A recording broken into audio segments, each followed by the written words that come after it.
Welcome back, guys. Well, before starting this video, I'll give you a small disclaimer.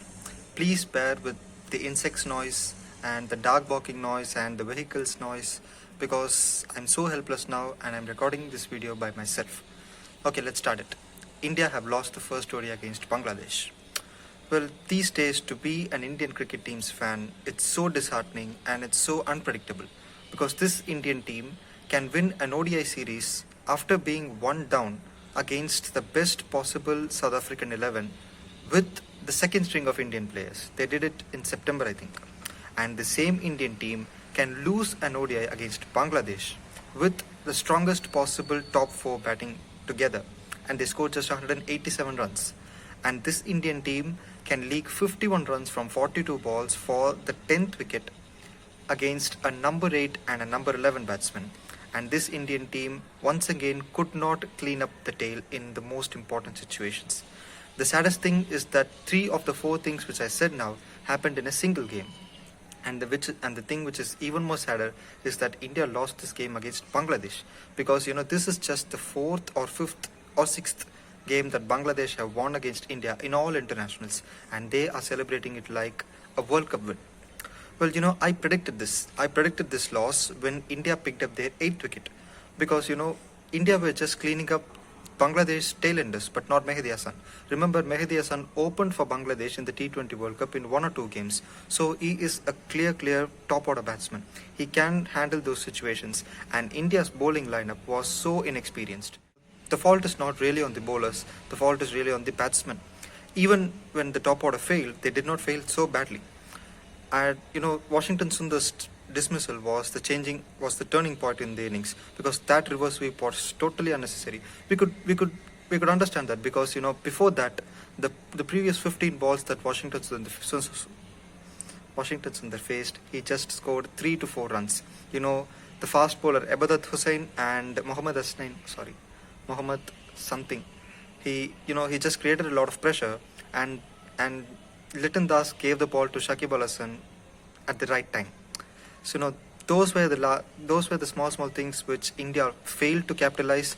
At one stage India were 152 for just 4 wickets, and it quickly changed to 156 for 8.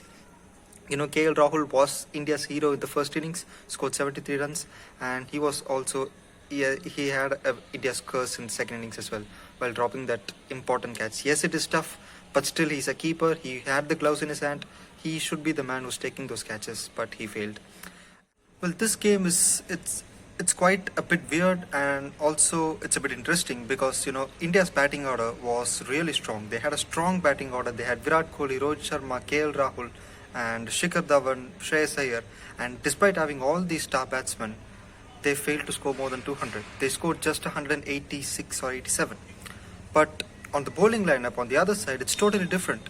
They had Washington Sundar, who has not more than played 10 games, and they had Kuldeep Sen making his debut, and Shahbaz Ahmed, who's just 3 or 4 games old, and Shardul Thakur, who's not really known for his ODI bowling, and Mohammad Siraj is the only experienced and a bowler in form. And yet they made the Bangladeshi batsmen really work hard to get the target. So in the coming games, I think India's batting will flourish and score more than 300 runs because this Bangladesh batting lineup is also really strong.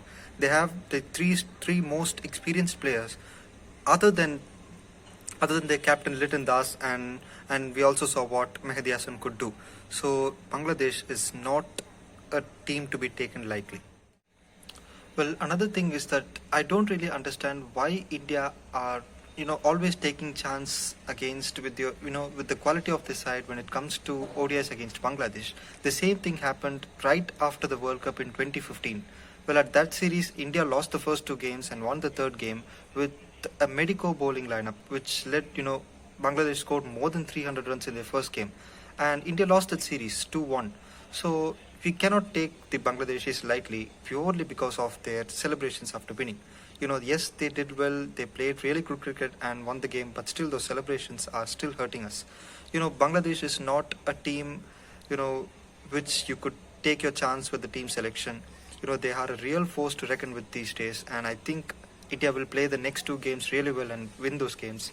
And hereafter, whenever India touring Bangladesh or even Bangladesh touring India, I don't think India will take some chances with the squad that they are, announcing. So, well, that's it in this video, and I'm really sorry for the mistakes that I've done and the noises around me and the shaking thing that I'm doing now. So, if you like this video, hit the like button and hit the subscribe button and click the bell icon so that you'll receive notifications for all the videos from Crick Pundit.